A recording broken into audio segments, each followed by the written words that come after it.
दर्शकबिन नमस्कार। तपाईँ अहिले हेर्दै हुनुहुन्छ एक्टिभिटिज नेपाल हो। दर्शकबिन यदि तपाईँ हाम्रो च्यानलमा नयाँ हुनुहुन्छ भने हाम्रो च्यानललाई सब्सक्राइब गरी नजिक आउने बेल आइकनलाई दबाई हामीसँग जोडिन भने नबिर्सिनुहोला।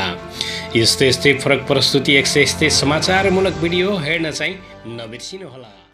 सम्पूर्ण साथीहरु नमस्कार। म आज हजुरसँग एकदमै महत्त्वपूर्ण प्रसंग लिएर हजुरको माझमा उपस्थित भइसकेको छु। यो महत्त्वपूर्ण प्रसंग के हो भनेर बुझ्नको लागि यो भिडियोको सुरुदेखि अन्तिम समय हेरेर आफ्नो स्वतन्त्र विचार राख्न पनि नबिर्सिनुहोला। मैले पटक पटक हजुरलाई यस्तै भिडियोहरुबाट आफ्नो विचारहरु र आज वर्तमान समयमा देशभित्र भइरहेका कुराहरु चाहिँ मैले आफ्नो विचारहरुबाट केही छोटो मिठो अथवा राम्रो नराम्रो केही आफ्नो मनमा लागेका कुराहरु हजुरसम्म पुर्याउने कोसिस गरिरहेको छु। हजुरलाई कस्तो लागिरहेको छ? धेरै साथीहरु राम्रो कमेन्टहरु पनि आएको छ, नराम्रो कमेन्टहरु आएको छ। त्यसको लागि चाहिँ म हजुरलाई हार्दिक आभार गर्न चाहन्छु। खुसी लाग्छ हजुरले धेरै सपोर्ट गर्नुभएको छ। धेरैले पनि भिडियो बनाउँछ सर पनि भन्नुहुन्छ। थ्यांक यू सो मच हजुरको साथ सपोर्टको लागि। र आजको जुन मैले एउटा प्रसंग एउटा कन्टेन्ट लिएर आएको छु, एउटा जुन आज हामीले सडकमा देखिरहेका छौं, चोकचोकमा देखिरहेका छौं, ठूला ठूला दरबारहरुको अगाडि देखिरहेका छौं हैन। काठमाडौँदेखि लिएर पूर्व मेचीदेखि लिएर पश्चिम महाकालीदेखि हैन, जहाँ चाहिँ उत्तर दक्षिण पूर्व पश्चिम जहाँ चाहिँ आज हामीले हेर्न सक्छौं राजा आओ देश बचा, राजा आओ देश बचा।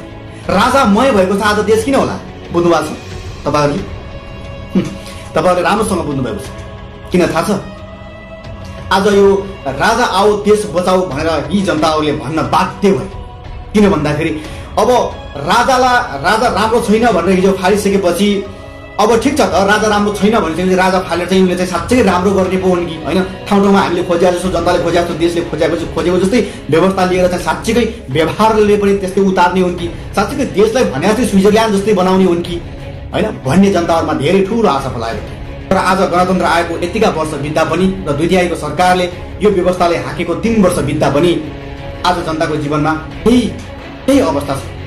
कसै जनताको घरमा चुलो बलेको छैन, कसै जनताहरूले चाहिँ यो छाक जाउलो टार्न गाह्रो भएको छ। भोका जनताहरूले जाउलो खान पाइरहेका छैनन् हैन।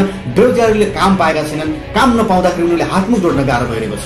भइसकेपछि हिजो लड्ने बेलामा जंगलबाट लड्नेहरूले अनि दरबारबाट लड्नेहरूले अनि पुरै संसदबाट लड्नेहरूले घरबाट जंगलबाट जहाँबाट पनि लड्नेहरूले चाहिँ यिनीहरूले यस्ता सपनाहरू देखाएर चाहिँ हामीलाई ठाङ्ग्रामा सुधाएर चाहिँ आज आखिर व्यवस्था त्यही रहेछ नि हैन। आखिर व्यवस्था त त्यही रहेछ नि।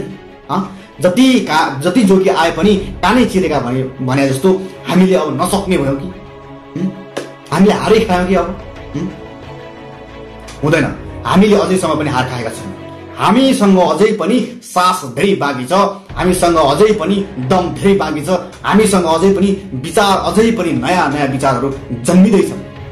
अझै पनि आशा गलिएको छैन, आशाको दियो मरेको छैन। अझै पनि देशमा एक पटक आमूल परिवर्तन आउँछ र त्यो आमूल परिवर्तन भनेको युवाबाट सम्भव छ। युवाबाट सम्भव छ। हामी राजा आउनुस् देश बचाउनुस् भन्नुभन्दा पनि अबको पुस्ता, अबको यो देशको व्यवस्था भनेको युवाहरूले चलाउनुपर्छ भन्ने मान्यता हो हाम्रो। मैले यसो भन्दै गर्दैन राजा नराम्रो हुन् भन्न पनि खोजेको होइन, तर गणतन्त्र व्यवस्था पनि नराम्रो भन्न खोजेको होइन। तर यहाँ नराम्रो के भयो भन्दाखेरि यो व्यवस्थाले टेक्ने, व्यवस्था हाँक्ने मान्छेहरू नराम्रो भइदियो हजुर। अनि हामीले यिनीहरूलाई के जिउजिउ गरिराख्ने? यिनीहरूले जे गरे पनि, यिनीहरूले हाम्रो लात हाले पनि, पिठ्यौमा भाला रोपे पनि हामीले यिनीहरूलाई जिउजिउ गरेर यिनीहरूले चाहिँ खुट्टामा हामीले ढोक्दै गर्ने, यिनीहरूले चाहिँ हाम्रो पिठ्यौमा चाहिँ भाला रोप्दै गर्ने हामीले सहन हुन्छ र? त्यो त सहन हुँदैन नि त। देश त हाम्रो पनि हो नि, त्यो देशका नागरिक पनि हो नि। यिनीहरूको मात्रै पेवा होइन नि त त्यो नेपाल देश कि? यिनीहरूको मात्रै पेवा हो? यिनीहरूले जे गरे पनि हुने नेपाल देशमा? बाघको छेलामा स्यालको रजाई जस्तो हैन? हाम्रो देश यस्तो देश हो हैन? सुनलाई पित्तल बनाइदिन्छ हाम्रो देश भनेको त्यस्तो हो। हाम्रो देशका व्यवस्था हाँक्ने मान्छेहरू हैन, हाम्रो देशलाई सुरक्षा गर्ने मान्छेहरू र हाम्रो देशलाई एकदमै ग्वाला बसेकाहरू, हाम्रो देशको लागि ग्वाला बसेकाहरू, गोठालो बसेकाहरूले सुनलाई पित्तल बनाइदिन्छन् छिनमै। त्यस्तो छ अवस्था हैन। दूधलाई पानी बनाइदिन्छन्, पानीलाई दूध बनाइदिन्छन् हैन। राम्रोलाई नराम्रो, नराम्रोलाई राम्रो बनाइदिन्छन् एकैछिन, छिनमै। टाइम लाग्दैन, छिनमै भइसकेपछि गणतन्त्रलाई पनि अब छाडातन्त्र बनाइदिए। यहाँ कसले कसको सुन्छ अब यो गणतन्त्र? गणतन्त्र भनेर गणतन्त्रमा चाहिँ सबै जे पायो त्यही त हुँदैन होला। गणतन्त्रको पनि केही त लिमिटेसन छ होला नि त। त्यो लिमिटेसन भित्र रहेर चाहिँ यो राज्य व्यवस्थाले ती लिमिटेसन भित्र रहेर चाहिँ यी कुराहरू चाहिँ व्यवस्थित तरिकाले किन हाँक्न नसकेको भन्ने कुरा हो। किन लथालिन्छ? कसरी हाँक्छ? आफै काम बिगारिरहेछ, आफै गणतन्त्र भन्दा बाहिर भएर, यो गणतन्त्रको व्यवस्था भन्दा बाहिर रहेर, गणतन्त्रको जुन एउटा आचार संहिताहरू हुन्छन् हैन, त्यो आचार संहिता भन्दा बाहिर रहेर, यो संविधान भन्दा बाहिर रहेर, कानुन भन्दा बाहिर रहेर जुन संरक्षकवालाहरू चाहिँ बसिरहेछन्, आफै काम बिगारिरहेछन्, आफूले अराजक मचाइरहेछन् हैन, आफूले नै वितण्डा मचाइरहेछन् भनिसकेपछि अनि यिनीहरूले कसरी अनि गणतन्त्रको संरक्षण गर्न सक्छन्, लोकतन्त्रको संरक्षण गर्न सक्छन्, अनि यो व्यवस्थामा टिकेर चाहिँ यिनीहरू काम गर्न सक्छन्। गणतन्त्र यिनीहरूलाई खल्लो भइसक्यो, गणतन्त्र यिनीहरूले चिलाउन थालिसक्यो। अब यिनीहरूले यो गणतन्त्र पनि चिलाउन थालिसक्यो, यो लोकतन्त्र पनि चिलाउन थालिसक्यो। अब यिनीहरूलाई हेर्नुहोस् है, हिजो गणतन्त्र ल्याउनको लड्ने मान्छेहरू होइन, आज यही गणतन्त्र भारी भयो। अब होइन, भैँसीले आफ्नो सिङ आफै भारी भयो क्या। अब त्यस कारणले गर्दाखेरि यिनीहरूलाई धेरै गाह्रो भइसकेको छ कि यो गणतन्त्र नलिएको पनि भयो। गणतन्त्र ल्याउँदाखेरि मान्छेले खुलियाम विरोध गर्न पाउने भयो होइन, आखिरै विरोध गर्न पाउने भयो। अब चाहिँ यिनीहरूको आवाज चाहिँ हामीले दबाउन सक्दैनौँ। त्यस कारणले यो गणतन्त्र पनि ठिक छैन रहेछ। अब हामीले चाहिँ अब गणतन्त्रमा गएर हामीले काम गर्न सक्दैनौँ कि त इमान्दारी तरिकाले साँच्चै व्यवस्था अनुसारको काम गर्न सक्नु पर्यो। समक्षवालाहरू पनि होइन, उच्च अहोदामा बसेका राष्ट्रपति, प्रधानमन्त्री, संसद सबैले होइन, यिनीहरू त त्यस्तो गर्न सक्दैनन्। यिनीहरू त लुटेर चोरेर खाना बानी परेका होइन, खुन पसिनामा एकदमै लडीबडी गरेर यिनीहरू हुर्किन जानेका, आफ्नो जिन्दगी चलाउन जानेका। यिनीहरूले त्यस्तो गरेर यिनीहरू सक्दैनन्, टिकै सक्दैनन् के। यिनीहरूले भ्रष्टाचार नगर्दा यिनीहरूले मिठो निन्द्रै लाग्दैन, देश नलुटेर यिनीहरूले मिठो निन्द्रै लाग्दैन होइन, देश र जनताको खुन पसिना नचुसेर यिनीहरूले मिठो निन्द्रै लाग्दैन।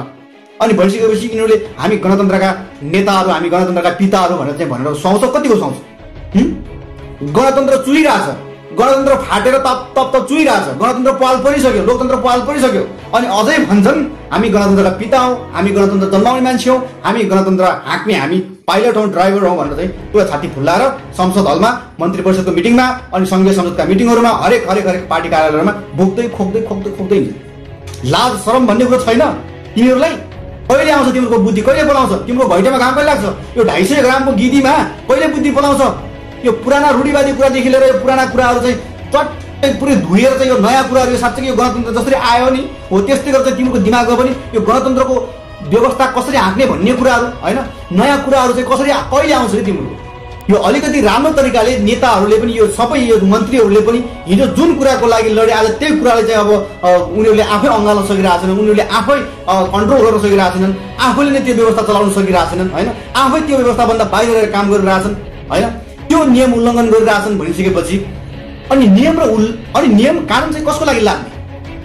यो के गणतन्त्र भन्दै गर्दाखेरिमा हरेक कुराहरू, हरेक व्यवस्था आउँदै गर्दाखेरिमा कानुन बनाइएको, यो जति पनि संविधानहरू कोरिएका, कानुनहरू बनाइएका, यो सोझा साझा लाटा गारा गरेर खाने जनताहरूको लागि मात्रै हो?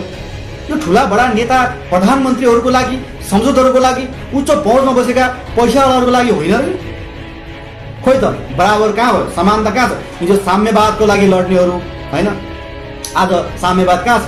हिजो समानताको लागि लड्नेहरू, समानता खोज्दै लड्नेहरू आज त्यो ठाउँमा सत्ताका आसेपासेहरू भएर बसिरहेछन् होइन। कम्युनिस्ट भनेर भन्छन्, जनताको सरकार भनेकै कम्युनिस्ट हो भनेर भन्नेहरू आज खै त के नेपालमा सबै मान्छेहरू धनी भइसके, सबै स्वरोजगार भइसके? किन व्यवस्था त त्यसो भए? अहिले किन व्यवस्था? म यो कम्युनिस्टको सरकारले पनि त्यही सोध्न चाहन्छु र यो 2/3 सरकारले पनि त्यही सोध्न चाहन्छु, यो वामपन्थीको सरकारले पनि त्यही सोध्न चाहन्छु र व्यवस्था हाँक्ने यो पाइलट ड्राइभरहरूलाई पनि त्यही सोध्न चाहन्छु। लाज लाग्दैन? यत्रोको जनताहरूले कराउँदै गर्दाखेरिमा, जनताहरूले यत्रोको चित्कार सुनाउँदै गर्ने क्रममा तपाईँहरूले अलिकति पनि लाज लाग्दैन? कुन मुखले कसरी बस्न सक्छौ त्यो कुर्सीमा? कसरी बस्न सक्छौ? पोल्दैन त्यो कुर्सीले? त्यो ऐयासी त्यस्ता बेडहरूले पोल्दैनन्, शरीर पोल्दैन, पछाडिको भाग पोल्दैन भनेको कि कुर्सीमा बस्नेलाई? अलिकति पनि आज यस्तो अवस्था पनि नसोच्दाखेरिमा तिमीहरूले चाहिँ कस्तो अवस्थामा सोच्छौ त? आज देशमा यत्रोको महामारी उत्तिकै फैलिरहेको छ, देशमा कोरोनाले उत्तिकै सताइरहेको छ देशमा, अनि देशका जनताहरू भोकै मरिरहेछन्, जाउलो खान पाएका छैनन् आज होइन, बेरोजगार भएर चाहिँ बिहान बेलुका खाना जुटाउने उनीहरूले चाहिँ समस्या परिरहेको छ। भइसकेपछि यो अवस्थामा यो सरकारले कुनै व्यवस्था मिलाउँदैन भनिसकेपछि कुन बेलामा चाहिँ जनता मेरो हो, हामी चाहिँ जनताको नेता हो भनेर भन्छन् तिनीहरू? चुनाव आउने बेला मात्रै हो? चुनाव आउँदैछ, अब लाभ खाने दिन तिमीहरूलाई आउँदैछ। तिमीहरूलाई यसरी धुलो काटेर अब लखेट्छन् नि जनताहरूले। जनताहरू यति बाटो भइसक्यो, यति चनाखो भइसक्यो कि जनताहरूले, म यही भन्न चाहन्छु, हामी नर्मल जनताहरू हामी गरेर खाने अब जनताहरू कहिल्यै पनि नझुकौँ। एक दिनको ऐयासीले हामीले जिन्दगीभरि हाम्रो पछिल्लो पुस्तालेसम्म हामीले चाहिँ दाग लाग्ने गरेर, अप्ठ्यारो पर्ने गरेर चाहिँ हामीले यी चोर जस्ता मान्छेहरूले, यी दलाल जस्ता मान्छेहरूले चाहिँ देशलाई नसुम्प्यौँ, हाम्रो सपनाहरू नसुम्प्यौँ, हाम्रो भावी सन्ततिका सपनाहरू नसुम्प्यौँ। अब यिनीहरूले चिर हराउने गर्छन्, यिनीहरूले हत्या गर्छन् हाम्रो सपनाको, हाम्रो भावी आउने सन्ततिका हत्या गर्छन् यिनीहरू हत्यारा हुन्। त्यस कारणले गर्दाखेरि यिनीहरू जनताको भावनासँग खेलबाड गरेर जनताको खुन पसिनाहरू चुसेर खाने यिनीहरू बाँसा र नरपिचासहरू, यिनीहरू जुङ्गा र जुका सरका मान्छेहरू यिनीहरू। त्यस कारणले गर्दा यिनीहरूको कुराको लहलैमा अबदेखि कोही पनि नलागौँ र आफ्नो स्वविवेकले कुराहरू अपनाऊ, स्वविवेकले सोचौ र स्वविवेकले अब यी यस्ता भरौटे अनि यस्ता दलाल नेताहरूको विपक्षमा लड्न नेपाली जनताहरू अब रेडी हुनुहोस् भन्न चाहन्छु म। आम नेपाली जनताहरू ठाउँ ठाउँबाट जाग्नुहोस्। हिजो धेरै लड्यौँ, यी नेता यस्ता यस्ता यस्ता छन्, यस्ता यस्ता स्वार्थी नेताहरूको लागि हामी धेरै लड्यौँ हिजो। अब हामी हाम्रो लागि लड्नुपर्छ, हाम्रो स्वाधीनताको लागि लड्नुपर्छ, हाम्रो स्वाभिमानको लागि लड्नुपर्छ, हामी देश नेपालको लागि लड्नुपर्छ। नलड्ने, आज नलड्ने देखिसक्नु, छर्लङ्ग देखिसक्नु भएको छ तपाईँहरूले। गणतन्त्रको गीत गाएर, लोकतन्त्रको गीत गाएर होइन, त्यही निरङ्कुशको व्यवस्था लाट्ने कोसिस गरिरहेछन् यिनीहरूले। देश लुट्न छोडेनन्, जनताको खुन पसिना चुस्न छोडेनन् यिनीहरूले, भ्रष्टाचार गर्न छोडेनन्, देशमा अराजक बन्न फैला छोडेनन्, देशमा उत्तिकै हत्याराहरू अपराधहरू बढिरहेछन्, उत्तिकै काण्डहरू बढिरहेछन्। खै कहाँ छन् तिनका हत्याराहरू, कहाँ छन् तिनी काण्ड मचाउनेहरू? खुल्याम हिँडिरहेछन्, खुल्याम कहाँ कुन होटेलहरूमा, कुन डिस्कोहरूमा, कुन मलहरूमा यासी गरिरहेछन्। यस्ता कारनामाहरू, यस्ता काण्ड, यस्ता अपराधहरू यही ठुला उच्च अहदामा बसेका मन्त्री, संसदका छोरा भतिजाहरूले, आफन्तहरूले, नाता आसेपासेहरूले मचाउने गर्छन्, काण्ड अपराधहरू गर्ने गर्छन्, घटना घटाउने गर्छन्। अनि कसरी चाहिँ यिनीहरूले पुलिसले समात्न सक्छ? पुलिसहरू भनेका आज हामीले भन्दाखेरि कतिपय इमान्दार पुलिस दाजुभाइहरूले दुःख पनि लाग्ला। पुलिसहरू आज नेताका भरोटे, नेताका चम्चा, नेताका नोक्कर जस्तो भएर बसिराख्नु भएको छ।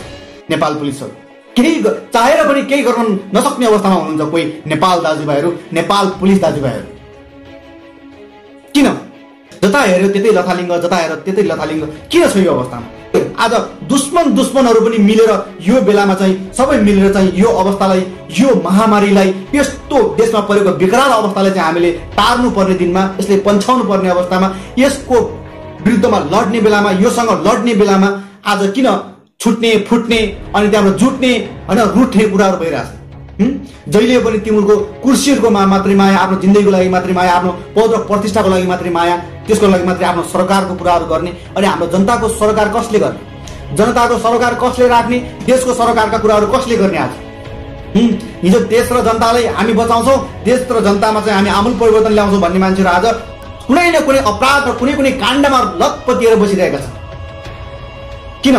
यति साह्रो दलदलमा खोइसक्नु भएको र हाम्रो देशका यस्ता प्रधानमन्त्रीदेखि लिएर राष्ट्रपतिदेखि लिएर संसद सबै देश चलाउने उच्च अहदामा बसेका यी मन्त्रीमण्डलहरू सबै के लतपतमा दलदलमा खोइसक्या भन्नु? अब यो उठ्नै नसक्ने दलदलमा खोइसक्या। म त्यही भन्न चाहन्छु, म एउटा नेपाली नागरिकको आवाज बोलिरहेको छु, म एउटा स्वतन्त्र नागरिकको हैसियतले बोलिरहेको छु। कसैले मैले दोष आरोपण गर्न खोजेको होइन। मैले के भनिरहेको छु भने यो व्यवस्थामा टेकेर पनि किन यो व्यवस्थाको जस्तो स्वाद हामीले चाख्न पाएनौँ भन्ने कुरा हो।